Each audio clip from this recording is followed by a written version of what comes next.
Welcome back to Berserk. This is chapters 187 to 191. It allows us to keep telling you the amazing, the epic, the bloody as all hell story of Berserk. And in our last video, we saw Griffith make his way through the land and arrive at a city that was under attack by the Kushan. As Griffith arrived, the elite soldiers came to the city to pledge their allegiance, reforming the new Band of the Hawk. Elsewhere during this time, though, Farnese and Serpico traveled in search of Guts and Casca, as Farnese decided that if there was nowhere else to go, she would at least learn all that she could from Guts. For what seemed like days on end, Guts fought off the undead spirits that were attracted by the brands on Guts and Casca. Guts swings his sword one last time and Puck looks around and tells him, "We finally did it! The sunlight is driving the spirits back!" Guts stops for a moment to catch his breath, and as he looks at Casca, he sees her shivering in the snow. He heads down to the river to wash their clothes from the blood, and as Casca sits eating all of the fish, Puck says that there isn't any left for Guts now. Guts tells him,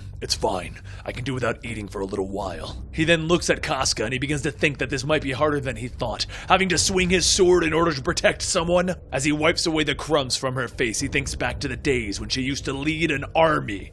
As the two gather around the fire to keep warm, Guts asks Puck to tell him about his home. Puck tells him that his home is like a utopia, floating over the western sea, flowers blooming everywhere, birds chirping musical tunes, and elves always dancing around. A perfect paradise. Guts stares at him for a moment, then he asks, "If such a perfect place exists, why did you leave?" And Puck tells him, "Well, you see, I got bored." Puck then tells Guts that he should probably get some sleep while he can. "Just leave it to me to guard the place." Guts tells him, "All right. That'll work." And as Guts looks at the campfire, he slowly begins to drift to sleep. As he closes his eyes, he starts to see what looks like a small dog with jagged eyes walking out of the fire. The dog asks, "What are you doing? Dreaming? Dreaming about Griffith? Why not just go after him? You finally met him, right? He's just over there. You should go meet him again. And this time, let him taste your blade." Guts doesn't respond and the dog asks, "Why not go? Is it because of her? Just leave her. She really can't be that important." "Is she more important than Griffith? She's no longer the warrior that you once knew. She may look the same on the outside, but she's a completely different person. So is she really that important still? Can you really continue to love her, even now with this condition? She's merely a sore that Griffith left behind. He keeps her around so that he can feel the pain that Griffith has inflicted on them. Isn't that it?" Guts shouts at the dog to stop, and as he wakes up, he slams his knife into the tree behind him. He throws it into the fire, and then he looks over and sees two more creatures crawling over to Casca. He quickly throws two more knives into them. He looks up asking, "Did the sun go down already?" And then he looks over at Puck, who happens to have one of the creatures latched onto his head. Guts then goes over to check on Casca, and as he holds her head, he says that there's no way that he could wish for that. As the darkness surrounds the campfire, the spirits begin to swarm around, attacking and trying to drain what's left from Guts and Casca. Guts swings his sword back and forth, cutting through the spirits, and Puck shouts, "It's just a little while longer! The dawn will be here soon!" As Guts swings, he thinks back to what the dog said, about how getting rid of Casca is something that he would want. And as Guts goes on, Casca sees a rat scurry across the ground as she begins to chase it. With her out in the open, the spirits all lunge for her, and at the last moment, Guts manages to jump in their path, having them hit him instead. He stands there trying to keep himself up, and then he begins to grind his teeth. His eyes go white, and he reaches out, grabbing Casca by the throat. He begins to squeeze tighter and tighter, and inside of his mind, he begins to scream for her to stop. This possession is keeping him from saving Casca. He's hurting her. And as the sun begins to rise and shine its light, the spirit releases Guts, and it flies off to take shelter. He falls to his knees panting, and then he sees Casca passed out from him choking her. He shakes her, trying to wake her, and once her eyes begin to open, she sees Guts, and she screams, pushing herself away from him, seeing him now as only someone who tried to hurt her. She gets up and she begins to run, and as Guts reaches out and grabs her, she begins to scream, pulling herself away. Guts lets go, and Casca begins to run down the road, gnarling at Guts any time that he gets close. Puck says, "It looks like you screwed up big time. She was just allowing you to get close since you've been protecting her since the tower. But it's not your fault, right? Those spirits are possessing you." Guts looks at his hand, asking himself, is that really the truth? Or was it something that I actually wanted to have happen? So with no option of having Casca coming with him on her own, he ties a rope to her hand and he has her follow him as they travel. Casca tries to bite through the rope, but Puck says that there's no other way. She's going to end up hating you even more now. Guts walks on, telling him, the most important thing is that I protect her and speed up our journey. Nothing else really matters anymore. So day in and day out, nighttime becomes the same thing. He has to tie Casca to something so that he can fight off the spirits. And even though he's protecting her, Casca watches with a resentful look in her eyes. He tells himself that if he is to die, then Casca would soon fall after. So he has to keep fighting to survive. Surviving alone is nothing compared to the pressure of having to protect something. Has the sword that he wields always been so heavy? As Guts sets up camp under a bridge, he keeps the rope holding Casca tied to his hand, and he slowly begins to nod off. She watches and she waits until he falls asleep, and then she reaches for the knife on his belt. And as she begins to pull at the knife, Guts wakes up, smacking the knife out of her hand and hitting her in the face. Guts looks at his bleeding hand, telling her, "I was hoping that we could find some common ground, but with the way things are now, will we ever be able to? When was the last time that she laughed? Why am I always so exhausted? All I do is protect her. I don't have the ability to be nice to her. But I did promise that I would not give up and I would always be there for her." As Guts tries to get some sleep, Puck wakes him up shouting, "We're in trouble! Casca tripped through her ropes and she escaped! We have to hurry, the sun is about to go down!"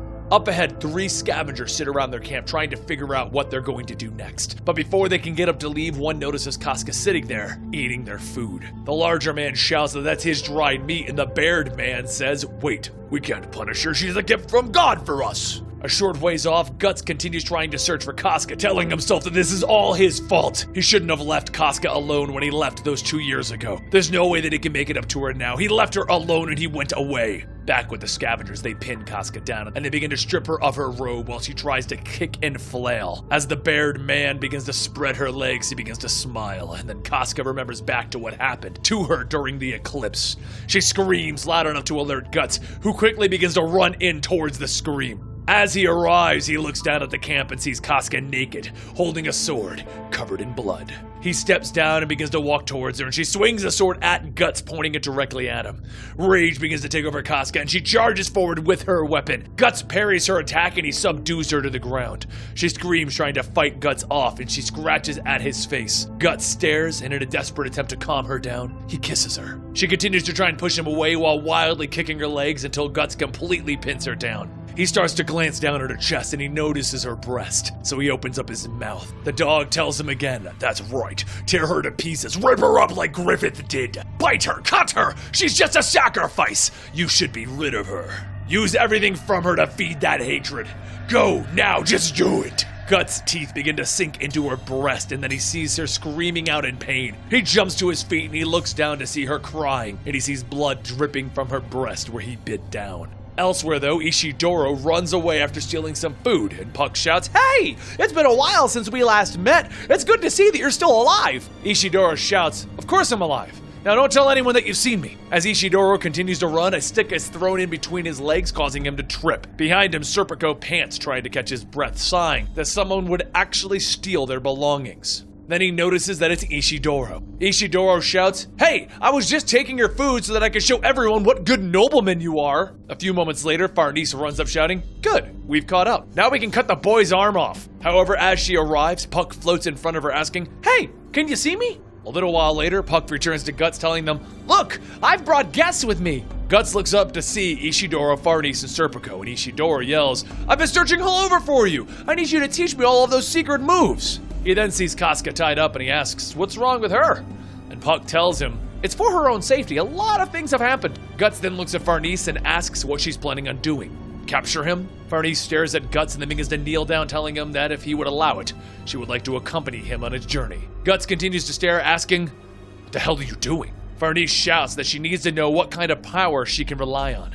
She must find the truth. She must learn how to survive in this dark world. Please be her guide. She takes out her sword and she cuts away at her braids. She then hangs her head, telling him this is all she can do for him for now, but she will make it up to him. Guts looks back, telling her, "Do whatever you want. You don't owe me anything. I've killed a few of your men, so we're even. However, I'm not leading anyone. I'm not sure what you want to learn. Just don't get in my way and I won't say anything." Farnese gets up, telling him, "Thank you."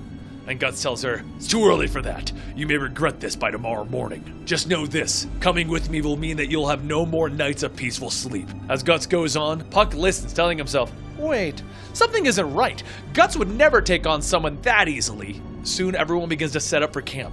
Guts says that if he was alone, he would have rejected them without a second thought. But now, for the first time, he's getting the help of a stranger. And now he's fighting off something inside of him that tells him that something terrible might happen. As Guts looks back at Casca, he He says that it's like he's being defeated by the helplessness of one person. Just when was it that she last smiled? And that concludes chapters 187 to 191 of Berserk! Let me know in the comments down below what you feel about the direction that Berserk is taking, and don't forget to subscribe to this channel to get yourself Berserk every Friday right here at Mangastorian. I'll see you guys next time right here